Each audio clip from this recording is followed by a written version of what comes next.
আমি প্রথমেই বলবো এই চ্যানেলের সমস্ত কর্তৃবৃন্দ এবং টেকনিশিয়ান ভাই যারা দূর থেকে দূরান্তরে পৌঁছে দিচ্ছে এই প্রোগ্রামটি, এবং আপনারা দেখেও উপকৃত হচ্ছেন, যারা দেখছেন তারা তো আছেনই, এবং যারা নতুন দর্শক প্রত্যেকেরই সুখ এবং সমৃদ্ধি কামনা করে আমার আরাধ্য দেবী শ্রী শ্রী তারা মায়ের চরণে প্রণাম জানিয়ে আমরা আমাদের এই অনুষ্ঠানটি শুরু করতে চলেছি। যেমন সঙ্গে থাকে আমার প্রিয় ছোট্ট ভাই দেবাশিস, তেমনি আজও আছে। শিব কথার মানে হলো কি মঙ্গল, আর লিঙ্গ কথার মানে হলো কি, লিঙ্গ কথার মানে হলো যে প্রতীক। তাহলে কি হলো, বাবা দেবাদিদেব মহাদেব হলো শিবের প্রতীক। হ্যাঁ, তাহলে আমাদের কি উচিত, মঙ্গলের প্রতীক, তাহলে কি করা উচিত আমাদের? দেখো, এই বাবা তিনিই কিন্তু এই শ্রাবণ মাস তার প্রিয় মাস, তার কারণ এই মাসেই কিন্তু দেবী পার্বতী তপস্যা করেছিলেন দেবাদিদেব মহাদেবকে পাওয়ার জন্য, এবং মহাদেব শ্রাবণ মাসেই পার্বতী দেবাদিদেব মহাদেবকে পেয়েছিলেন। আর সেই জন্যই কিন্তু এই মাসের একটা গুরুত্ব রয়েছে। আবার তেমনি এই যে আমরা তন্ত্র মন্ত্র নিয়ে সব কাজ করি, হ্যাঁ, সেই তন্ত্র মন্ত্রেরও কিন্তু সৃষ্টিকর্তা দেবাদিদেব মহাদেব।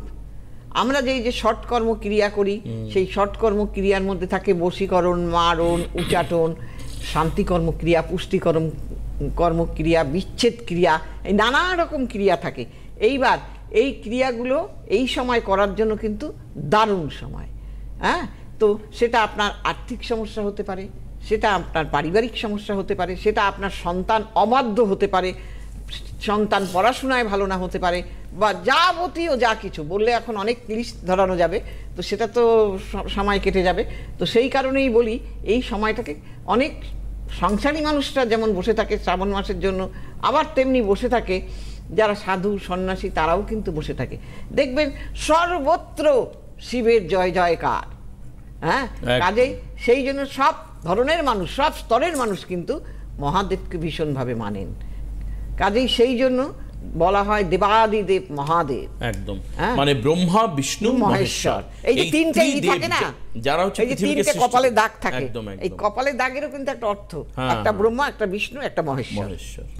যে গাড়ি ছাড়াবে সে যদি তার গাড়ি কোথায় খারাপ হয়েছে সেই জায়গাটা ধরতে পারে আর সেটাই ঠিক করে দেয়, গাড়ি গড়গড়িয়ে চলে। ঠিক তেমনি আমি এইভাবে কিন্তু লোককে ধরি, আর ধরে ঠিক সেই জায়গাগুলো ঠিক করতে হবে। আমি যে কোনো কাজ হলো না, অন্য একটা কিছু দিলাম, আমার চোখের রোগ দিলাম আমি অন্য ওষুধ, কখনো হবে না।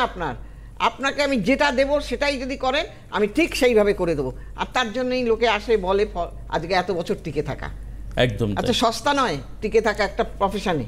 তারা সাথিকা অনন্যাদি এইটা ইউটিউব চ্যানেলটা দেখবেন এবং সিটিভিএনের রিলগুলো আপনারা দেখবেন, এবং সবাই ভালো থাকবেন। অনেক কিছু বলার থাকে কিন্তু বলে উঠতে পারি না।